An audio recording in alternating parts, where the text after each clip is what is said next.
तो dear student, आप सभी का आज के इस शीर्षक के लेक्चर में स्वागत करता हूं। आज का जो लेक्चर का पॉइंट है वो है वेरी वेरी इंपॉर्टेंट नियम, वेरी वेरी इंपॉर्टेंट लॉ। और उस लॉ का नाम क्या है?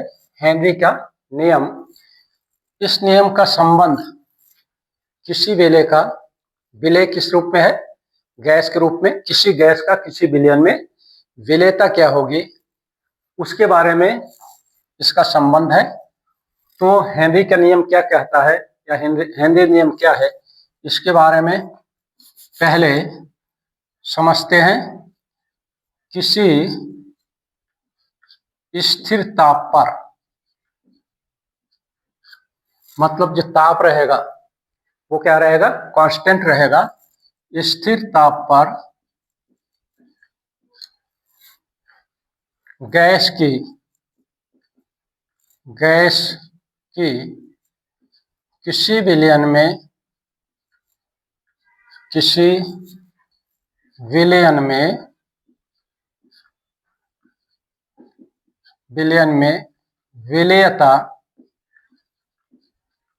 विलेयता सॉल्युबिलिटी जिसको कहते हैं, विलेयता गैस द्वारा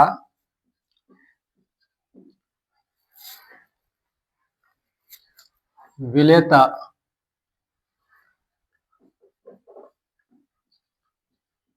की ग्राम में मात्रा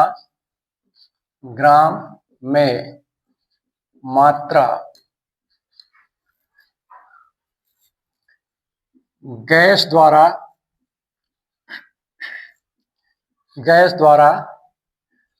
विलयन पर आरोपित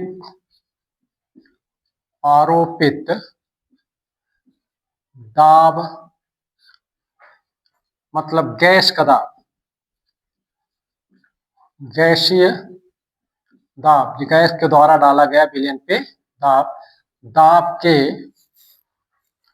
समानुपाती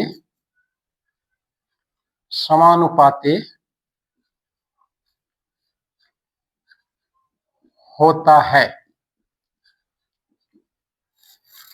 यह है हेनरी का नियम। और इस नियम का सीधा सीधा संबंध किससे है? किसी गैस के विलेयता से।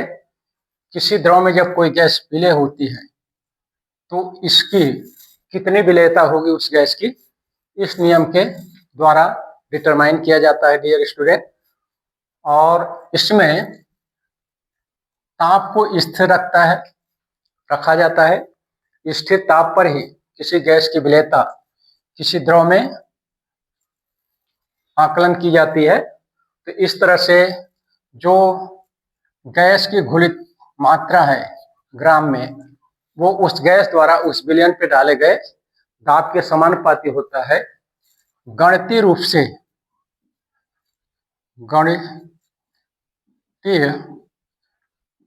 से हेनरी नियम को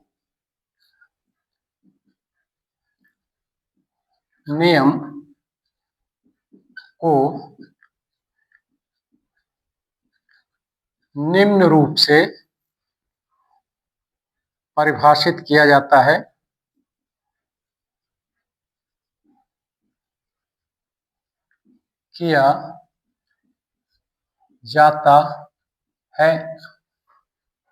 m मतलब गैस की मात्रा, घुली गैस की मात्रा है, डायरेक्टली प्रोपोर्शनल टू p, गैस द्वारा विलयन पे डाले गए दाब के समानुपाती होता है। या फिर इसी को आप लिख सकते हैं m is equal to KHP, जहां पर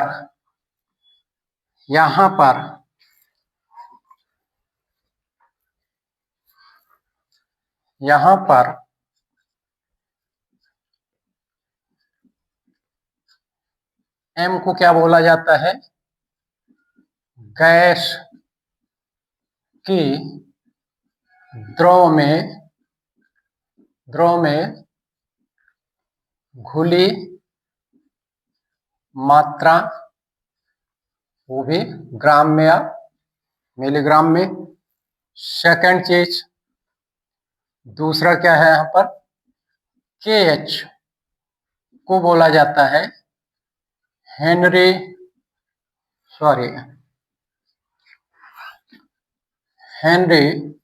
ये कांस्टेंट है, और P क्या है, गैस द्वारा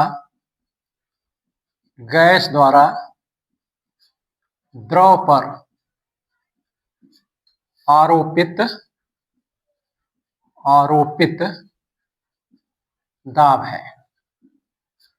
इस तरह से डियर स्टूडेंट, ये हेनरी के नियम है, बहुत ही इम्पोर्टेंट नियम है, और इस नियम का उपयोग कई जगह किया जाता है, विज्ञान में इसकी बहुत उपयोगिता है। तो इस नियम को इस तरह से समझा जाता है कि किसी गैस की जो विलेयता है किसी द्रव में किसी निश्चित ताप पर, उस गैस द्वारा डाले गए दाब के समानुपाती होती है, और इसे कहते हैं हेनरी का नियम। At a constant pressure,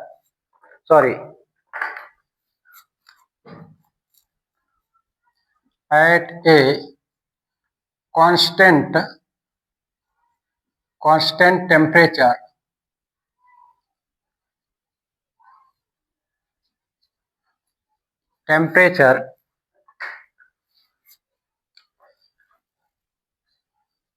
the amount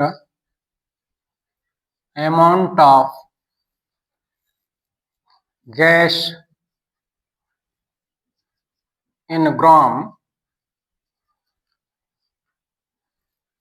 amount of gas in a saturated solution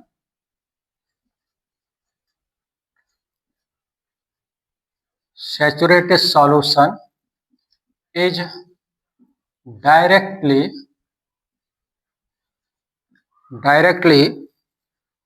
proportional